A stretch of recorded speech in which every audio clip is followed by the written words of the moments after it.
Friends, one of the most important features of human societies have been markets. Markets for goods of day to day use and markets for assets of all kinds. And one of the most important feature of these markets have been the behavior of the market participants. The buyers and sellers who operate in those markets are driven by the most basic human emotions of greed and fear. And these two emotions primarily drive the prices in most of the markets. When buyers and investors get greedy, the asset price bubbles grow. And when greed is replaced by fear, those very bubbles burst. Way back during 1980s, Japan witnessed a real estate bubble. The land prices were multiplying every single year. A square meter of land in those days could cost almost 6,000 US dollars, and the value of Imperial Palace was said to be more than all the real estate in entire California. Similarly, there was a time when people paid ridiculously high prices for a piece of land in Florida in the United States. This came to be known as Florida real estate bubble, and this is the topic of our discussion today.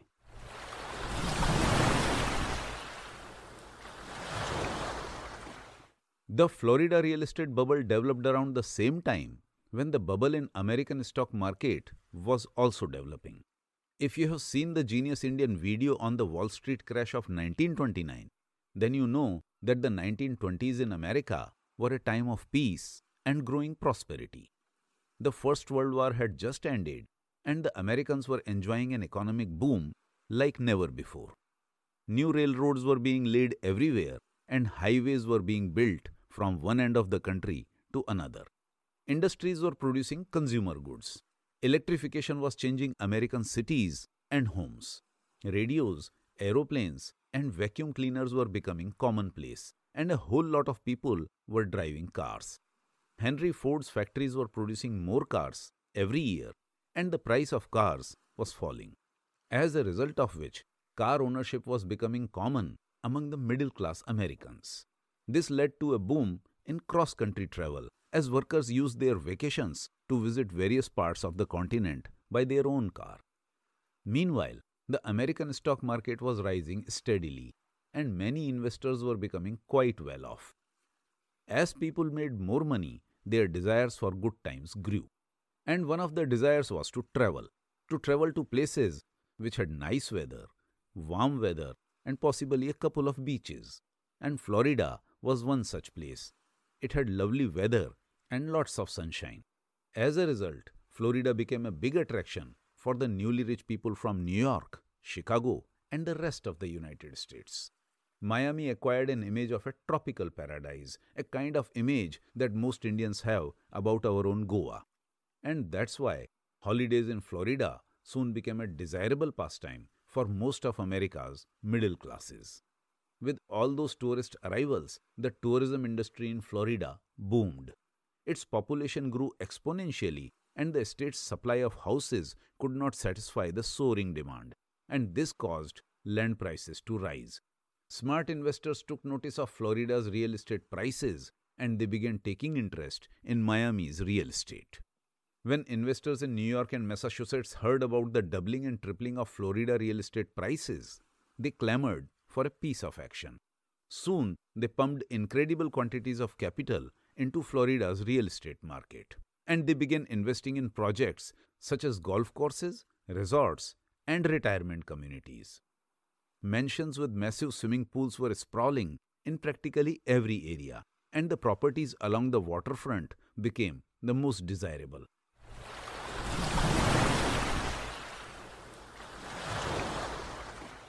As Florida became known as a playground for the rich and famous, illegal casinos and drinking parlors cropped up throughout Miami.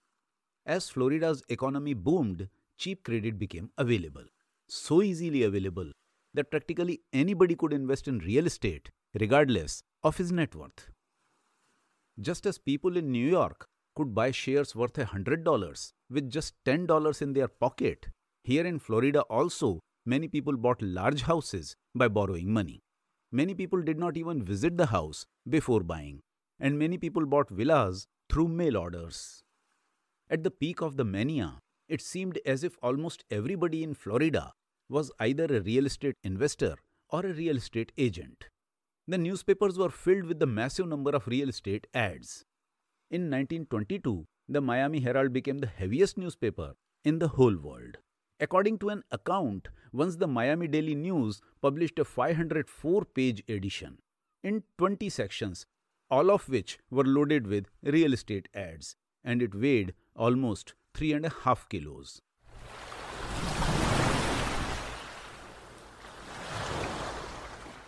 By 1925, almost 7,000 people entered Florida each day in search of a new life and a new fortune. In Massachusetts alone, owners of more than 100,000 bank accounts used their savings to invest in Florida. As a result of all this money rushing in, bank deposits in Florida increased 400% in 3 years. The speculation spread from land prices to all the aspects of real estate. Many builders and contractors began importing vast quantities of construction materials. Quantities so vast that when the trains loaded with construction material arrived in Florida, porters could not offload the goods fast enough. As a result, loaded trains became stranded in Florida state. So many trains were stranded that it affected the supplies of other goods.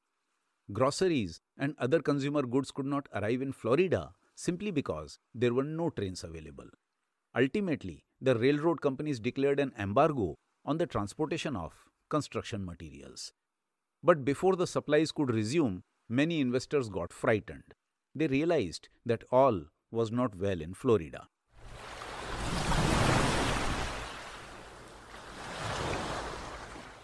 Friends, there have been many investment bubbles around the world, and all have very unique backgrounds and very specific settings.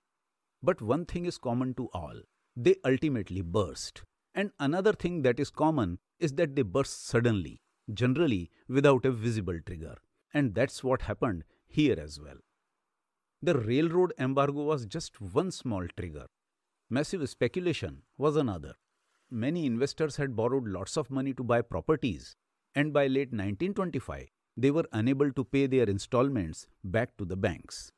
Taking cue from these signs, some investors began losing interest in Florida real estate, and earlier investors started to sell their holdings to lock in their profits. As more properties were sold, the prices fell under their own weight until the market began to panic. And suddenly, the panic led to the final crash. Prices plunged as heavily leveraged investors tried to liquidate their holdings in order to avoid bankruptcy. But in many cases, no buyers appeared, and many investors went bankrupt under their crushing mortgage debt loads. The final nail in the coffin was an extremely destructive hurricane which hit South Florida in September 1926. It destroyed vast real estate lots into swamplands. Over 13,000 homes were destroyed and more than 400 people died. And as if all this was not sufficient, the arrival of the Mediterranean fruit fly more or less wiped out Florida's economically important citrus industry. The economy of Florida took many years to stabilize. But by then, the Wall Street crash of 1929 hit entire US economy and destroyed whatever little was left of the Florida real estate boom.